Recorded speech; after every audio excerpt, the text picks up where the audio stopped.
All right, guys. Good game. It's going to go to Laos. Not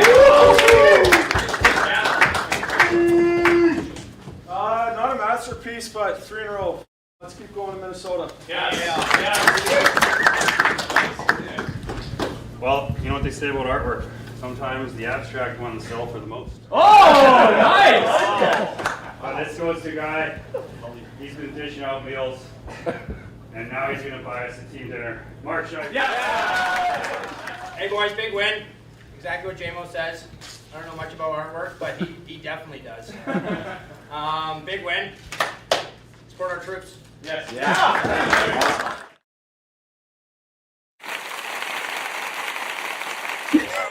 You finally got the chance to use it. Do you guys listen? We've had sound effects the whole year, and we have not unleashed them once yet. So I thought I'd go start slow with the applause. But we had multi-producers going on there for a second, so that's why we're going in and out, which I found rather humorous because it wasn't me. So that's the best part. There you go. Please tell me the microphone's on. Yes. Welcome to Check-In. The Check-In. There you go. Jets are in Minnesota, or St. Paul, if you want to be exact, to take on the Minnesota Wild. Yes, I'm Sarah Lesky. He is Jamie Thomas. Great to see so many of you in the chat already as we get you set for this game. Jets gone for one. Yeah. For the one and done thing. Yeah, which is what it is a lot of Right. coming up. Just on the road for this one game before they come home and close out this week, Saturday night against the Toronto Maple Leafs. Paul Edmonds is going to be joining us. We're about to find out what type of soup it is today. Yeah, it's a soup day. It is a soup day for Paul, undoubtedly. And then earlier you caught up with Chris Peters. Yeah, Chris Peters from FloHockey. He's the draft guru. So everyone who's interested in the big names coming up. And of course, Chris was at the World Junior Hockey Championship. So you got to see our prospects up and close. So he'll have some comments on Sasha Boumediene and Alphonse Frey, where he thinks they are in their development in terms of that tournament. And then some of the big names coming up in the National Hockey League draft will be June in Buffalo, because that announcement was the other day. And the midseason rankings from Central Scouting are out. So Chris will tell us if he has any surprises in there and who he thinks is the #1 prospect right now. But he said there are multiple options. They're not a clear-cut #1 at this moment. So we'll hear from him later in the show. Excellent. Looking forward to that. James Robinson saying that it's bean and lentil soup today is what he's feeling. Okay. For it. So also, I like the comment, Scheib's Movember stash has really grown on him. Yeah, Yep. at first I wasn't sure what he was doing. I'm like, that guy needs to go after November. And then now it's same. It's growing on me. Now I don't think I want to see it go missing. Really? Yeah, Okay. yeah. Well, interesting. Are you not on the mustache I'm train? not usually on a mustache train. Mhm. No, not so much. You know, we'll keep it for the rest of January. We will have to wait and see. Here's Fair. what the rest of January looks like for the Jets. If we want to throw up what their January schedule is, that It's quite daunting. that remains. So you take a look at the success. Obviously, they've won 3 straight. So great for the Jets too, although it was a roller coaster of emotions. Highs and lows against the New York Islanders when they closed off that homestand. But you take a look at 4 more games here at home. And yep, certainly some very competitive games in their future as the Jets look to climb back into wild card, the cusp of the wild card spot. Yeah. How about that? 9 points out right now. And I think we go back to the Islanders game. The old Jets, so I'm talking about the 11 losses in a row Jets. So they have that 3-0 lead and then they give up and it's 3-3 all of a sudden. The old Jets, who are not that so old, would crumble under that stuff. Were you not a little bit concerned watching? Yes. I mean, just about to let's say no. be honest. I'm like, I think because when you see the stretch that they had, it's human nature for the part of you to go, oh no. it wasn't as bad as remember when they were up on the Oilers and then the Oilers tied things up. I'm like, oh boy, Right. this is a problem. Well, I mean, it's a little bit of a. So we have of a different PTSD thing. around here. Do we have That might be. PTSD? We need therapy. That's what this is. When you guys went in the 11-game losing streak, I had to go to therapy over that. So here's some of the difference very quickly in numbers from that 11-game winless streak to comparing it to what we've seen over the last 3 games Yep. in which they have won. Which has been glorious. So they were averaging 2.27 goals a game Mm-hmm.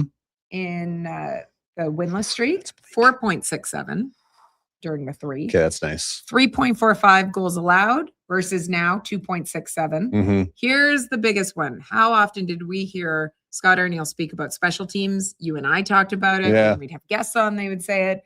Power play now over this 3-game win streak, operating at 28.6%. That's up over 18%. Yes. Penalty kill, 100% in those 3 games. So So winning the certainly special something teams battle, they're winning everything. So really something to be able to build on, but it'll be very tough, obviously, tonight against Minnesota. They play, I mean, they're 3rd in the Central right now, but also just the style of game that they play. This will be another heavy game. Well, I think there's, I would hope there's some bitter feelings about how the last game ended, because that was a Jets win outside of a, I'm talking about last missed penalty call in the corner when Joel Eriksson buried Josh Morrissey, and then Dylan DeMello got the penalty, and then Minnesota scored in the power play. Let's not go over it, but there's still, see, I got PTSD from that one too. I got a whole bunch of issues that I got to bring up with. Let's take a look at the wild card Finkelstein. Let's take a look at the wild card standings right now, because that is just as we look at it. You had mentioned that back they're trying to chip away at it, and that's really all that you can do right now. Yeah. They've obviously built themselves quite the hole, but when you look at the last 10 games across those teams that are in contention for a wild card spot, you notice that a number of teams have struggled recently and fallen off a little bit. So maybe they're able to make up a little bit of ground. Well, you have Chicago and St. Louis coming up next week as well. So there's some huge games on the horizon coming up, but not out of the realm of possibility being 8 points out at this point of the season, especially when you've won 3 in a row and a huge divisional clash in Minnesota. Yeah. So 4th and final meeting of the season, Winnipeg won the first game that they had this year against them, but then Minnesota has been able to win the last 2. We're expecting Paul Edmonds to join us very shortly. He messaged us to give us the heads up. Yes. He was on the bus headed back to the hotel from the rink from morning skate. So he is going to join us as soon as possible.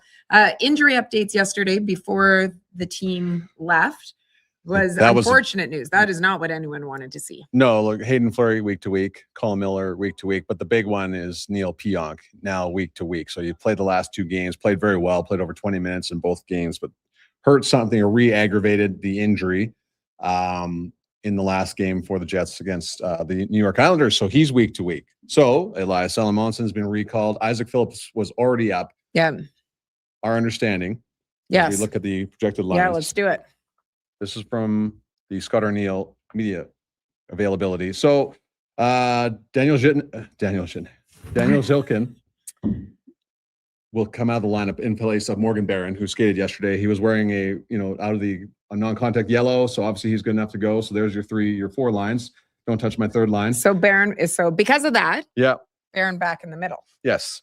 And then on the blue line, so no Pionk, which means Elias Salomonsson will play with Sandberg, Stanley, and Shen composing of your 3rd pairing.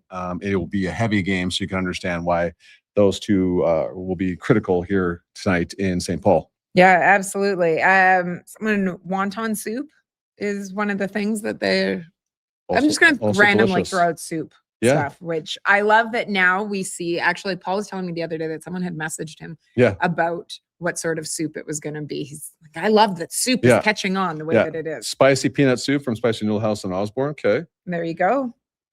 Ramen. Oh, I like this. See, now we're getting different. We're getting different here. Let's hear from Scott Arneill quickly from his media availability today as we wait for Paul, and then we'll talk to Elias Salomonsson afterwards. Sounds great. To piece together maybe some of the line configurations at Morningside. I don't know how much we should read into that, but can you confirm if Elias is going to be in the lineup tonight? Yeah, no, he's in. They got crossed up on the colors there, so because of the power play. New guys, Gotcha. So. And Bear's good to go. So he is okay. Yep. And so Elias would go with Dylan Sandberg. That's the plan on that. Yeah, he'll start with him. In terms of Morgan, do you put him right back with like Adam, or do you? No, he'll probably go on that 4th line in the center. Okay. Yeah. What's that going to mean to have? Both those guys, Elias and Morgan, especially bring a lot of speed, right? Especially coming into this building. Yeah. Obviously, they've got more than one line, and it just having those guys, both units, kind of when they're out there playing a heavy game, kind of recognizing how. Who they're against and doing the right things that way. So really haven't had the luxury to be in this point this year. So it's nice to kind of have 4 up and running. All right, there's the Q&A session with Scott Arneill. Some truth telling there. And it sounds like Isaac Phillips and Elias Salomonsson got mixed up in the line rushes. So that's why Mitchell Clinton originally tweeted out that Isaac Phillips was on the right side Yeah. with Dylan Sandberg. But once things got figured out, we got to the truth moment that we have right now. Can we just, what my biggest takeaway was not what your pairing's going to be. It's not the fourth line. Yeah. It's that Scott Arniel told us what the fourth line is going to be Yeah. in the pairing, because maybe now that things are going better, we're going to start to see a little bit more from Scott in terms of giving us some clues as to the lineup, because you know that usually when people ask him, he won't give it away. So Okay, well, he's a man known many talents. He's Scott got the Arniel. greatest voice in the history of radio and hockey broadcasting. Wow. Best Scott broadcast Arniel. partner ever. That's right. Best broadcast partner ever. I don't know what he's about to ask you when you're done this segment, but guaranteed a big ask is about to come through, Paulie. He is buttering you up big time. Hey, can I borrow your truck? For like 2 weeks? Just a little period in February there. Can I borrow your truck? And like a couple of your schedules too as well. I just want to, I don't know how to use them, but I'm just going to show the kids. We're going to have some fun out there. I know they're not that expensive. You're still paying for them, but I got this. It's going to be just fine. Oh, we've got it. Don't worry, we got insurance on them. It's all good. Especially for people that just randomly use them as well. Okay, so a ton of people excited to have you on for many things, obviously, and we're going to get this out of the way. The soup with choice today, buddy. Yeah, people want to know. Okay. Yeah. Well, I did suggest that chicken and a rice would be a good soup, a different choice, and well, voila, here we are, 3 games later, and they're all wins. So I would stick with the chicken and the rice. It's one of my favorites as well. We don't have it as much as I would like, but I would also suggest this. My wife, I forgot about this one. This is one of my favorites, and it's a homemade, so it's not out of a can or out of a package. But my wife makes a chorizo soup that is to die for. And it has, all of the goodness in it, the vegetables, and it has the spicy sausage. And we call it around the house zupa because it's so good. It's like super soup. So it's zupa. And so, if you want to deviate from the chicken and the rice, I would suggest, and why would you? Because the team has won 3 in a row.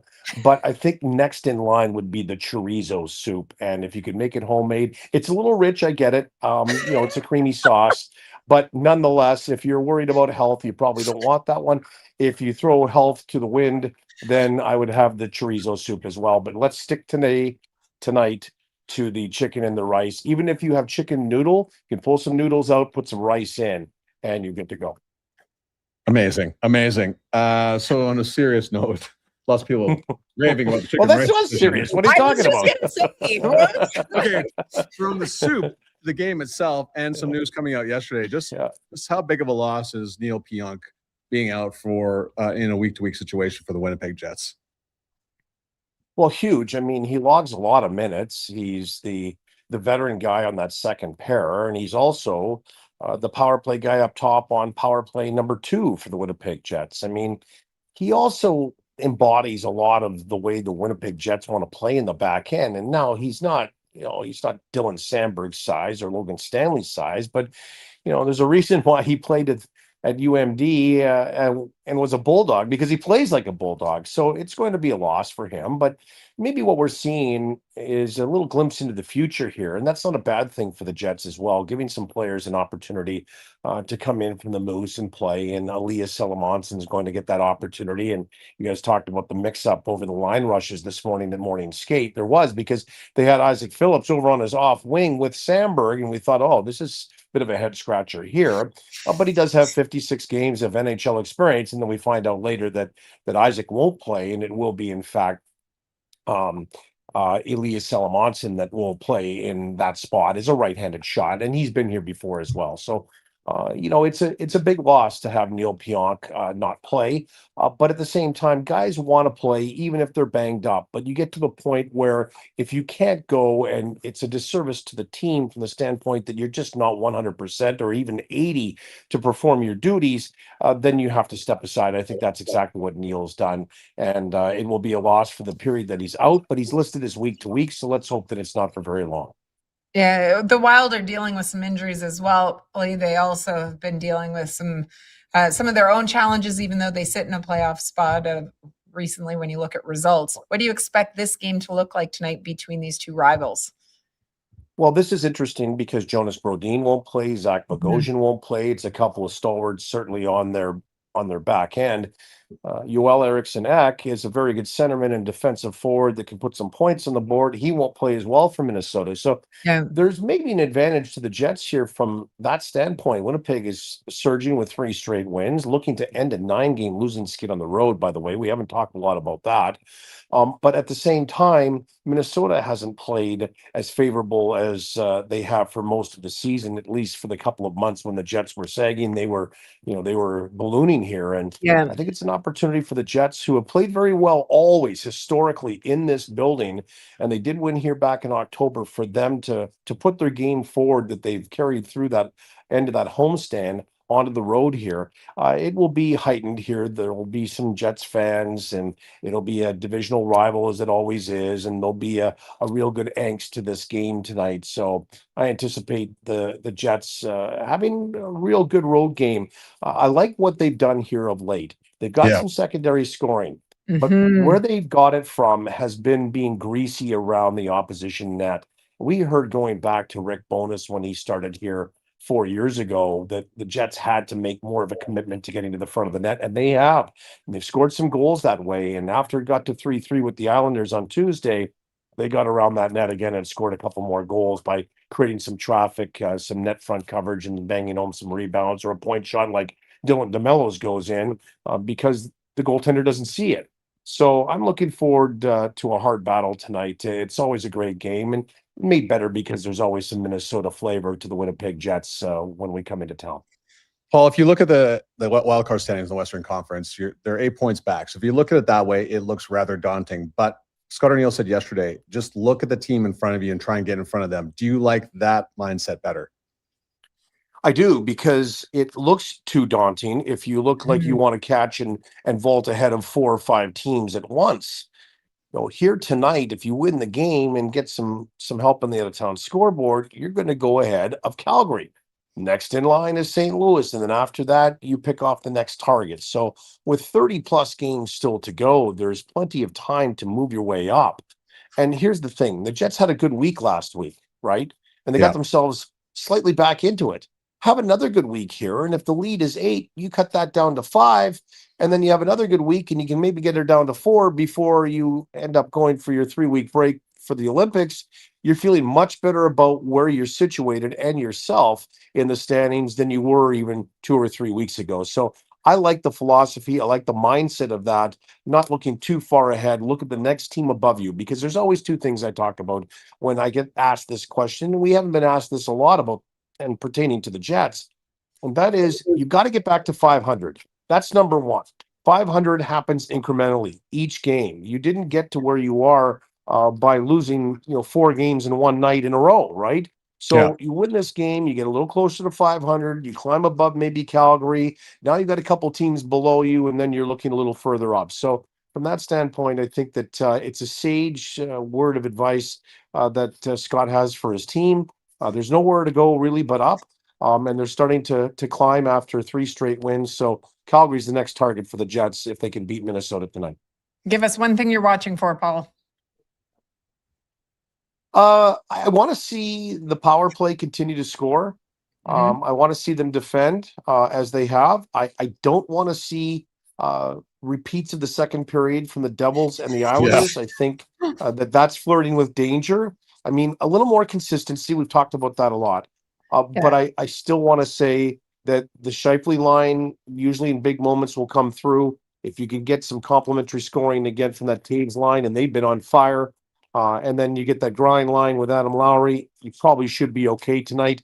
But I think it's defense first and foremost tonight for the Jets. And let's not have the team see them come off of what they were doing so well in the first period against the Devils and the Islanders, in the second get themselves in trouble and have to try to dig out of it in the third. I think you're looking for more of a consistent effort right through tonight. Buddy, appreciate the time and the soup advice. And I'll be over when you get home tomorrow to get your truck. So thank you. Yeah, and the soup's on. Yeah, have a bowl. See Bring See you you, in for a buddy. bowl or two. Yeah. See ya. See ya. Paul Edmonds from St. Paul. We should have cut together with the GoPro Yeah. every one of his calls from the game the other night. Yeah. Well, you Against have the that, you Islanders. have that technology, do you not? Yes. I mean, I don't know how to do it, but I'm sure someone knows how to do it. There's enough people back there. Back in there the that know how to content do department. it. Good put. Yeah. And I would love to see the facial expressions of Paul as it undoubtedly. Yeah. Okay, now it's 3-2. Oh, 3-3. Oh. So I wonder if he felt the same way that we did when it was starting to. He's right. The second periods have been debacles. That second period though against the Islanders was fun. Yes, Outside for of the us. three, yes, for you and me. Yeah, for Yeah. those of us watching, Yeah. it was a good time. All right. Okay. Entertaining stuff. Yes. Why don't Um, we switch though? Yeah. From talking about what's going to happen tonight Right. to what we could be looking at in the future. Right. So I think now with the 3-game win streak, Yep. I think we can start pushing away from top 5 pick for now. Okay. Right. Let's get out of that mindset and look at the playoffs again in that aspect. So Chris Peters was in Peterborough last night for the Connor McDavid OHL Top Prospects game. He'll give you some big names that he saw there and what they were doing. And then on top of that, give us a look at what he thought of Sasha Boumediene and Alphonse Frey at the World Juniors and a little bit more. Here's our conversation from earlier today. Please welcome Chris Peters from FloHockey to the show. And you're in a wonderful part of the country right now because Mother Nature has decided to unload, 30 centimeters of snow on the Toronto area. So I'm glad to hear you made it back from Peterborough safely last night. So quickly, your thoughts on the Connor McDavid OHL Top Prospects game?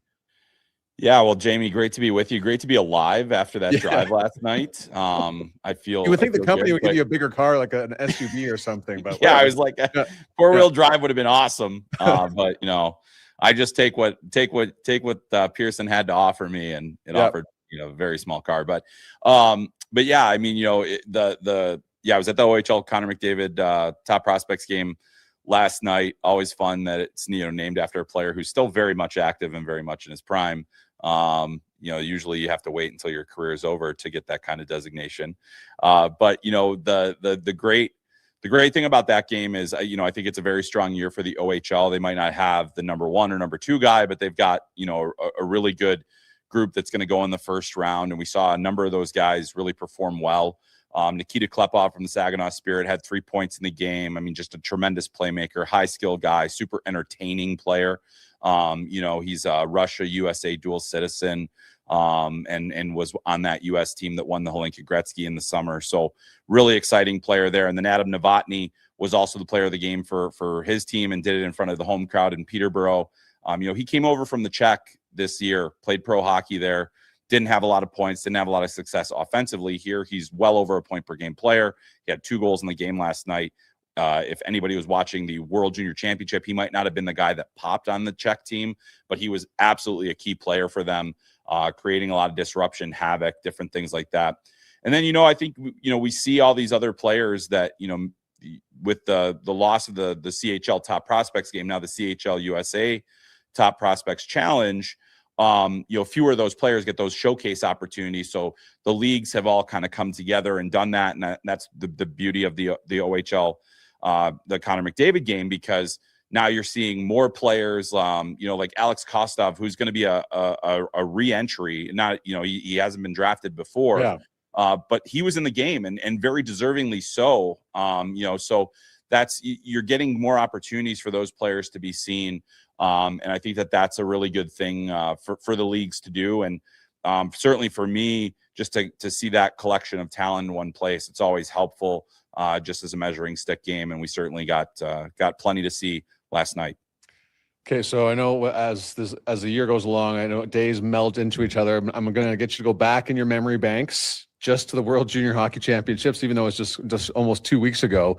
Sasha Boumediene, Alphonse Frey, 2 Winnipeg Jet prospects win gold with Sweden. Overall, what did you think of their performance at the event? Well, I think they were 2 key players for that team. I mean, Frey was part of the best power play in the whole tournament. He was leading it from the top of the point there. His job was mostly to get pucks to Anton Frundell and Ivar Stenberg. And I actually was joking in the press boxes, like every time Alphonse Frey takes a shot on the power play, he should be fined because he's got those weapons to the side. Right. And he uses them really well. His skating obviously is such a key element to his game. He's not a big guy, but he's super competitive. He's also really funny. As we found after the game, he's all over social media, was interrupting scrums after the game, and obviously very excited. And as far as Sasha goes, I think that this World Juniors was such a great, indicator of where he's at right now, which is to say he's still developing, he's still growing into his game, but when his team needed him, he delivered for them. I thought Sweden's defense was going to be a question mark going in. It wasn't a question mark when the tournament started. He's also a tremendous skater. His ability to close gaps, the things that he does in recovery, because he does like to get up in the play, are going to help him at the next levels. He scores the game-winning goal in the gold medal game off of a great play by Ivar Stenberg. And, I want him to shoot the puck more. I want to see Alphonse Frey shoot the puck less. I want to see Sasha Boumediene shoot the puck more, because he has an absolute bomb. And I think it's a real weapon for him. And so I'd love to see him get that shot engaged a little bit more. Beyond that, we're seeing two players that are still very much in their development, very much moving in the right direction. And, in Sasha's case, he's going to have a chance to be one of the top defensemen on that team next year. And I think they have every reason to believe that they could repeat with the number of returnees that they could potentially have next season, depending on who maybe makes the NHL. So very strong performance. I think if you're the Winnipeg Jets, you're thrilled about how they're performing there. I think, with Sasha, it's also been a year of growth for him. Hasn't always been pretty at BU, but I still think that there's lots that he's built on. And then I think that World Junior is going to be a big confidence booster for him as well. Correct me if I'm wrong. Is it up to 12 returnees next year, Chris, for Sweden in the World Juniors? Including, their starting goalie, some of their top defensemen, Frundell, Stenberg, if they're available, Viggo Bjork, who played so many minutes. I mean, that is a team that is a legitimate threat when they go to Edmonton next year. Okay, so Central Scouting releases their midseason rankings, and I know the World Juniors plays some role in this whole scheme of things in terms of the rankings. So did anything surprise you when they were released just the other day? I don't think so. I mean, here's the thing. You talk to enough teams, and in Central Scouting is basically like the 33rd team, if you want to put it that way. Right. They all feel the same way. There's not a consensus. There isn't a consensus right now. Gavin McKenna stayed at #1 in North America. The thing about Central Scouting is they do split the international and the North American skaters at this stage. So you don't have a full ranking. But I think you would talk to enough people that might say Ivar Stenberg is actually ahead of Gavin McKenna at this point. Not everybody. There's plenty of people that still believe Gavin McKenna is the #1 guy. But I would say that for this team, or for this year, and you look at the defensemen, the number of defensemen that are extremely high in this list, this is a good year to be looking for defensemen. I think it's not a great year to have the #1 pick. I think it's a great year to still be picking in the top 10, because you're going to land potentially a top 4 defenseman. I think it's going to take, is there a team that has a real desire for a potential top pairing defenseman? I think there might be a couple in this draft. Whereas it's harder to find, that #1 center, that top of the, I think both McKenna and Stenberg very well could be top of the lineup scorers for your team. But you look at those premium defensemen, Keaton Verhoff, who's just down the road from you guys in Grand Forks, Carson Karls, Albert Smits, all guys that played at the World Juniors, all guys that are playing great hockey. Albert Smits is going to the Olympics with Latvia. I mean, there's a lot of really intriguing talents on the back end. And that to me is what stood out, is that they're all kind of elevated. We've talked a little bit too about how this year might not be the best for centers, yet you see guys like Tynan Lawrence, Caleb Malhotra, kind of Viggo Bjork, even on the international side, getting a little bit more up the charts and maybe providing a little bit more excitement for the position. But yeah, I think it's going to be really interesting to see where things go. One name to keep an eye on, the guy that was, I think, a little higher on Central Scouting's list than a lot of people maybe would have thought, but he is certainly trending that way for NHL scouts as well. Ilya Morozov, who's currently a freshman at Miami University, played in the USHL last season. He accelerated, got into Miami early. Sometimes it can be hard to get Russian players eligible just because of academic things and trying to get all the right paperwork. Miami was able to get him in, and he is a big man who is producing as a true freshman and is really intriguing. And Central had him as a top 10 North American skater because of, so that's another name to know. And maybe one of the surprises there. I'm sure there were guys that were lower than people expected.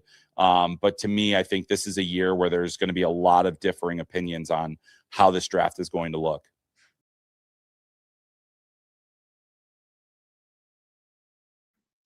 We just didn't want to hear the end of it. Well, no, because it's supposed to be saying goodbye, and we just it's close to 1 o'clock. So I think what I've seen a lot of people saying about when Chris said it's not a great.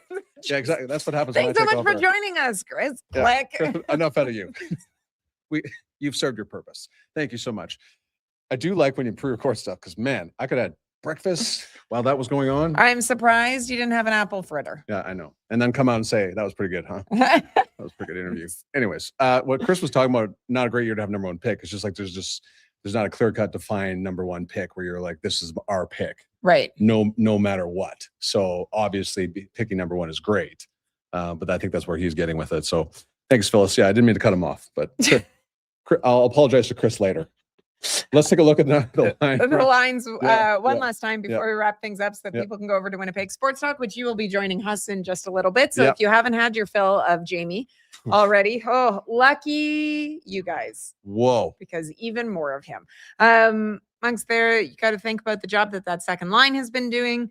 Cole Perfetti, fantastic. 7 points in 7 games in 2026. So you know what not he said? Too shabby. Which was kind of interesting because like John Tays, obviously, when they came out of the break, that 5-day Christmas break was so huge for those two. Cole's recovering from that high ankle sprain, now starting to feel a little bit more like himself, and it's showing on the ice. And then Jonathan Tays is Jonathan Tays. Starting to look fantastic. But carry on. So Salamonson draws into the lineup. He was, of course, called up yesterday. I didn't even see what's the. Well, Darth Skater said a little bit. He liked our chemistry, and he said we should start fighting. So I don't know what that means. Like means that if this show was 45 minutes and not 30, let me tell you, you would start fighting with me. Well, verbally? I think just naturally. Yeah, I think we wouldn't be able to help ourselves. That's a good point. Okay, carry on. Just quickly, Minnesota hasn't lost back-to-backs. They are coming in off of a loss. They haven't lost back-to-back games since early December. No time like tonight. There you go. The Jets 4-6-2 within their division. Key though, Minnesota has a great success rate when scoring first. So the Jets, as we know, are now at, I believe it's 8 games. Yeah. Scoring the first goal. Hopefully they'll be able to continue that tonight as well. That'll be key. Quinn Hughes continues to make his presence felt there. 16 points in the 15 games that he's had. He is averaging just under 28 minutes a night. That's a lot. That is a lot. incredible. Yeah. With what we've seen. But it should be a great one tonight. Looking forward to it. Again, it's just one game that the Jets are on the road. They'll return after the game and then get ready for Saturday here at Canada Life Center against the Toronto Maple Leafs. That should be a good one before they head back out on the road for one game. For Chicago, the return of Jonathan Taves to the United Center. And then back home right away. Yeah. one. Just, there's a lot of bouncing around going on. There is. Okay. What isn't bouncing around? What? The time of check-in. We're sticking with it. Still 12:30. Still, Sometimes 10 comes out easy. I know. That's why we only go for half an hour. Now you're getting on my nerves. See? We hope that you have a wonderful Thursday. Thanks so much, everybody, for checking in. Enjoy the game tonight. And we will see you on Saturday when we get you ready for the Jets and Leafs. Not everyone. See you later.